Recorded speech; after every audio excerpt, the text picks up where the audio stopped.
সাথী, আমি আসছি, দেখ। ইডিয়েট ম্যাডাম এমডি সামান্য একটা দারোয়ান হইয়া ম্যাডামের নাম ধরে ডাকছ, হ্যাঁ? আর ম্যাডাম কি বলবে? আমিই তোকে বলে দিচ্ছি ম্যাডাম কেন ডাকছে। আজকে থেকে, এই মুহূর্তে থেকে তোর চাকরি নট। কেন? আমার অপরাধটা কি? তোর অপরাধ যে তুই ম্যাডামের ফ্রেন্ড হস, এটাই তোর অপরাধ এবং অন্যায়। সো এখন থেকে তুই আর জয়েন করবি না, চলে যা, তোর চাকরি নেই। হ্যাঁ, মিম ঠিকই বলছে। তোর অপরাধ, তুই আমার ফ্রেন্ড, তুই যদি এই অফিসে চাকরি করস তাহলে এই অফিসের ক্লায়েন্ট মানে আমার কর্মচারী যারা আছে তাদের কাছে তো আমি ছোট হয়ে যাব, তাই না? জি। তারা আমাকে ছোট ভাববে। তো আমি চাই না আমার মান সম্মান নষ্ট হোক, তাই আমি একটা ডিসিশন নিছি, তোকে আমি আর আমার অফিসে দারোয়ান পোস্টে রাখবো না। না না ম্যাডাম, আপনি আমাকে চাকরি থেকে বের করবেন না ম্যাডাম। এই চাকরিটা চলে গেলে আমি অনেক বড় বিপদে পড়ে যাব ম্যাডাম। আমি অনেক কষ্ট করে এই চাকরিটা আমি জোগাড় করছি ম্যাডাম। আমি আপনাকে কথা দিচ্ছি, আজকের পর থেকে আমি কাউকে বলবো না আপনি আমার ফ্রেন্ড ছিলেন। আমি আমাদের বন্ধুত্বের কথা ভুলে যাবো ম্যাডাম, প্লিজ। তারপর আপনি আমাকে চাকরি থেকে বের করে দিবেন না। কোনো কথাই হবে না, তোকে আমি আর দারোয়ান পোস্টে রাখবো না, সরি। আসসালামু আলাইকুম। আরে সাথী, তুই তুই এই জায়গায়? এই তুই সিকিউরিটির বাচ্চা, 2 টাকার দামে চাকরি কইরা তুই ম্যামের নাম ধরে ডাকোস? কি ব্যাপার ম্যাডাম, আপনি আমাকে মারলেন কেন? সাথী, তুই আমাকে চিনতে পারতাছস না? আরে আমি তোর বন্ধু, কলেজের বন্ধু, আমি আরিফুল। সরি, আমি তো আপনাকে চিনতে পারতেছি না। সত্যি তুই আমাকে চিনতে পারতাছস না? এই ছোট লোক ফকিন্নি, ম্যাম বলতিছে না যে তোকে চিনে না? কেন বিরক্ত করতেছিস? মানে চিনতে পারতাছস না? না, আমি তো চিনতে পারি নাই। আরে কি কস না কস, আমি আরিফুল। আমরা একসাথে ক্লাসরুমে বইতাম, একসাথে পরীক্ষা হলে গিয়ে পরীক্ষা দিতাম। আরে একবার সিটিংবাজি করতে যায় তো ধরা খাইছিলাম, মনে পড়তেছে না তোর? ও, চিনতে পেরেছি আমি। যাক, চিনতে পারছিস তাহলে। আচ্ছা, আমি একটা জিনিস বুঝলাম না, তুই এখানে কি করতেছিস? এই ছোট লোক ফকিন্নি, ম্যাডামের আন্ডারে চাকরি করছ, আবার ম্যাডামটাই বলস যে উনি কে? হ্যাঁ, উনি এই অফিসের এমডি। তুই এই কোম্পানির এমডি? হ্যাঁ, আমি এই কোম্পানির এমডি। যাক, খুব ভালো লাগলো যে তুই এই কোম্পানির এমডি। আমি না অনেক খুশি হয়েছি, অনেক খুশি হয়েছি, মানে আলহামদুলিল্লাহ। আজকে তোকে এই অবস্থানে আমি দেখতে পারছি, সত্যি আমার মানে খুব ভালো লাগতেছে রে। কিন্তু তোর এই অবস্থা কেন? তুই তো আমাদের কলেজের ভিতর সব থেকে টপার ছিলি, তোর সব কিছুতে দক্ষতা ছিল, কিন্তু তুই আজকে আমার অফিসের দারোয়ান।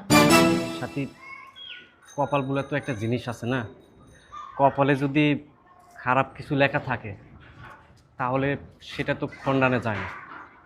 হঠাৎ করে আমার আব্বা অনেক অসুস্থ হয়ে পড়লো, কি যে একটা রোগ হইল, টাকা পয়সা সব পানির মতো খরচ হতে শুরু করলো।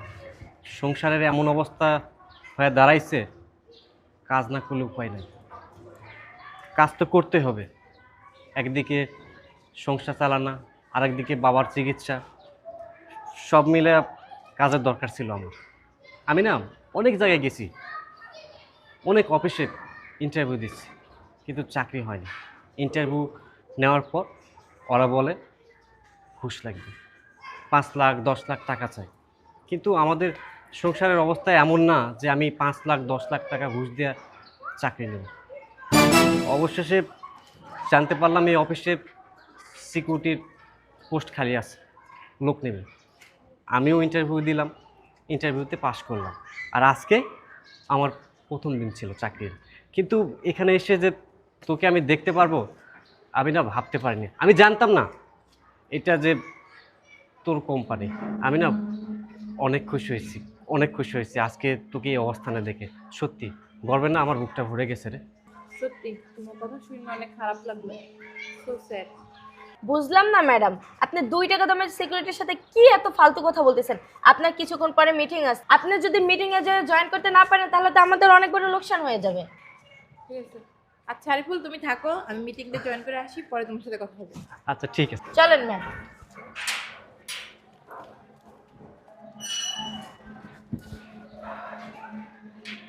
দেখছো সাথী এত বড় একটা কোম্পানির মালিক হয়ে গেছে। সত্যি আজকের এই অবস্থানে ওকে দেখে না আমার অনেক ভালো লাগতেছে। আল্লাহ তুমি মহান, তুমি চাইলে সবই সম্ভব।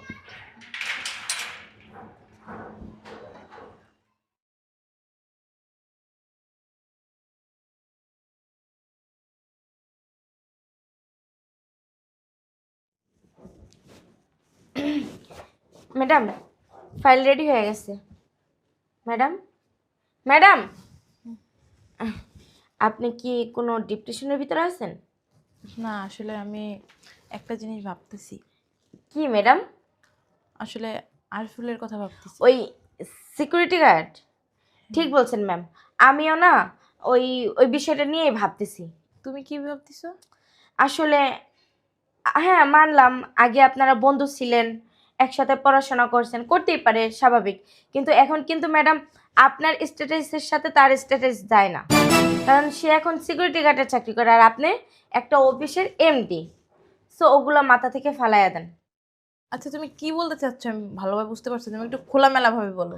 আসলে ম্যাডাম আমি এটাই বলতে চাইতেছি যে আপনি আরিফুলকে চাকরি থেকে বাদ করে দেন, কারণ ও একজন সিকিউরিটি গার্ড। হ্যাঁ, আপনার বন্ধু মানলাম, এই কথা যদি অফিসের কলিগরা জানে তাহলে কি আপনার মান সম্মান থাকবে? ম্যাডাম, স্টাফদের কথা নাহলে বাদই দিলাম, ক্লায়েন্টরা যদি জানতে পারে আপনার সাথে কি ডিল পাস করবে বলেন? আর ডিল পাস না করলে তো আমাদের অফিসের অনেক বড় ক্ষতি হয়ে যাবে। সো এটা করতে দেওয়া তো যায় না। তুমি ঠিক বলছো। আসলে অফিসের স্টাফ ক্লায়েন্ট যদি জানে ও আমার ফ্রেন্ড, ছোটকালের বন্ধু, আবার আমার অফিসে চাকরি করতেছে দারোয়ান পোস্টে, তাহলে তোমার মান সম্মান থাকবে না। রাইট।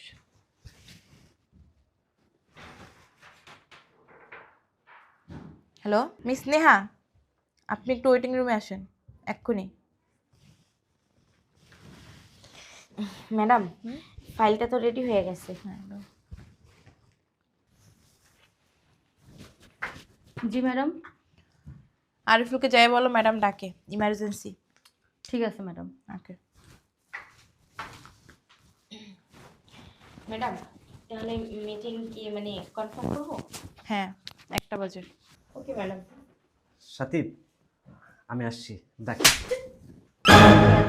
ইডিয়েট ম্যাডাম, এমডি সামান্য একটা দারোয়ান হইয়া ম্যাডামের নাম ধরে ডাকছ, হ্যাঁ?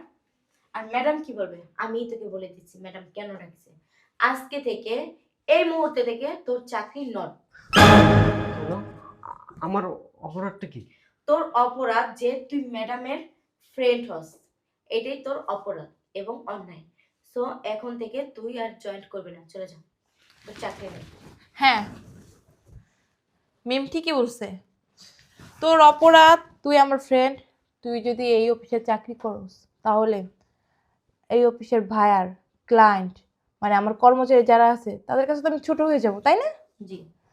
তারা আমাকে ছোট ভাববে। তো আমি চাই না আমার মান সম্মান নষ্ট হোক, তাই আমি একটা ডিসিশন নিছি, তোকে আমি আর আমার অফিসে দারোয়ান পোস্টে রাখবো না। না না ম্যাডাম, আপনি আমাকে চাকরি থেকে বের করবেন না ম্যাডাম। এই চাকরিটা চলে গেলে আমি অনেক বড় বিপদে পড়ে যাব ম্যাডাম। আমি অনেক কষ্ট করে এই চাকরিটা আমি জোগাড় করছি ম্যাডাম। আমি আপনাকে কথা দিচ্ছি আজকের পর থেকে আমি কাউকে বলবো না আপনি আমার ফ্রেন্ড ছিলেন। আমি আমাদের বন্ধুত্বের কথা ভুলে যাবো ম্যাডাম, প্লিজ।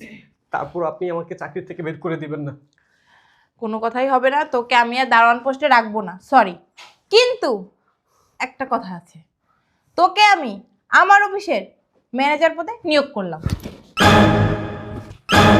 ম্যাডাম আপনি এসব কি বলতেছেন? যা বলতেছি ঠিক বলতেছি। ম্যাডাম, আপনি এটা কি করলেন? আপনার কি করার কথা ছিল আর আপনি এটা কি করলেন? আমি তো ঠিকই করছি, কারণ ও যদি আমার অফিসে ম্যানেজার পোস্টে থাকে তাহলে মনে হয় আমার মান সম্মানের আর কোনো সমস্যাও হবে না, আর কারো কোনো সমস্যাও থাকবে না। ম্যাডাম, আমি দীর্ঘ 5 বছর ধরে আপনার এখানে চাকরি করতেছি, আমি এখন পর্যন্ত ম্যানেজারের পোস্টে যাইতে পারলাম না, আর সামান্য একটা দারোয়ান ওকে আপনি ম্যানেজারের পোস্টে দিলেন ম্যাডাম, এটা কিন্তু মানতে পারতেছি না ম্যাডাম। আর ওর কোন দিক থেকে যোগ্যতা আছে যে ও ম্যানেজার হবে? একজন ম্যানেজারের যে দায়িত্বগুলো থাকে ও কোনো কিছু পালন করতে পারবে? ওর শিক্ষা দীক্ষা আছে, হয়তো 2 পাস করছে না তো 3 পাস করছে, তার চেয়ে তো বেশি না। তুমি মনে হয় ভুলে গেছো, একটু আগে শোনো নাই আমরা কলেজে একসাথে বসছি আর আমি বলছিলাম ও কলেজের টপার ছিল, টপার। বুঝো টপার কারে বলে? ম্যাডাম যতই টপার থাক আর যাই থাকুক, কিন্তু ম্যানেজারের তো অনেক দায়িত্ব আছে, সে দায়িত্ব তো সে পালন করতে পারবে না। আপনি কেন বুঝতেছেন না? তুমি ভুলে যাইতেছো কোম্পানিটা আমার, আমার যাকে মন চাইবে তাকে দিব, মাথাটা আমার, ব্যথাটাও আমার, বুঝছো? সরি ম্যাডাম, কিন্তু আমি এগুলো মানতে পারতেছি না। তুমি যদি মানতে না পারো তোমার জন্য ওই যে দেখো গেট খোলা আছে, যেতে পারো। ম্যাডাম আপনি কিন্তু 2 টাকা দারোয়ানের সামনে কিন্তু আমাকে ও এখন 2 টাকার দারোয়ান নেই, তুমি ভুলে যেতেছো ও এই অফিসের ম্যানেজার। আর বড় কথা হলো ও আমার ছোটবেলার বন্ধু, ঠিক আছে? আমি যেটা বলছি ওইটাই হবে। দ্বিতীয়বার ওর সাথে কেউ খারাপ ব্যবহার করবে না, আর যেই ওর সাথে খারাপ ব্যবহার করবা তখনই তার চাকরি নট। আর আপনি যে কেমন, আপনার ক্যারেক্টার কি, ওইটা কিন্তু আমি ভালো করেই জানি। আপনি অন্য সব স্টাফদের সাথে খুব খারাপ ব্যবহার করেন, বাজে ব্যবহার করেন, এগুলো কিন্তু আমার কানে আসে, কিন্তু আমি কিচ্ছু বলি না। দ্বিতীয়বার যদি এই কাজগুলো আপনি করেন না, আপনাকে অফিস ঘাট ধাক্কা দিয়ে বের করতে বাধ্য হব। এখন আসতে পারেন। জি। কে তুই খুশি হয়েছিস না? তুই এই দায়িত্ব পালন করতে পারবি না? তুই মনে করবি এটা তোর অফিস, তোর বান্ধবীর না। হ্যাঁ, আমি অনেক খুশি হয়েছি, কিন্তু মানে বিশ্বাস করেন ম্যাডাম, আমার এখন কেউ যখন নাই, এখন আমাকে ম্যাডাম বলার দরকার নাই। যখন অন্য সব স্টাফ বা কলিগ আমার সাথে থাকবে তখন নাই ম্যাডাম বলিস। ঠিক আছে। আমি না মানে সত্যি বিশ্বাস করতে পারতেছি না যে আমি এত বড় একটা পদে চাকরি করব। সব কিছুই তোর অবদান রে। তুই মনে হয় ভুলে গেছো, যখন আমি আর তুই একসাথে কলেজে পড়তাম আমার অনেক কষ্ট হইতো, মানে আমি স্কুলে কলেজের বেতন দিতে পারতাম না। তুই কিন্তু আমাকে অনেক সাহায্য করতে, অনেক সহযোগিতা করতে। আমি যেটা পারতাম না তুই আমাকে দেখাই দিতি, পড়াই দিতি। আমি তো টিউশনিও পড়তে পারতাম না, কারণ আমার বাবার টাকা ছিল না। তুই আমাকে অনেকভাবে সাহায্য করতি, কিন্তু এখন আমি তোর জন্য যা করছি তার বিনিময়ে খুবই সামান্য। থাক, মানে দোস্ত, মানে অতীত আর টানিস না। আল্লাহ যা করার ভালোর জন্যই করে। আচ্ছা তুই আমার সাথে আয়, তোর দায়িত্বগুলো আমি তোর বুঝাই দিতেছি। আচ্ছা ঠিক আছে, আমি মানে খুশি, অনেক খুশি সত্যি। আর শোন, আমাদের অফিসের সব স্টাফরা হচ্ছে কি আমাদের পরিবারের মতন, আত্মীয়ের মতন। তুই কিন্তু সবার সাথে ভালো ব্যবহার করবি, কারো মনে কখনো কষ্ট দিয়ে কথা বলবি না, ঠিক আছে? ঠিক হ্যাঁ। আছে।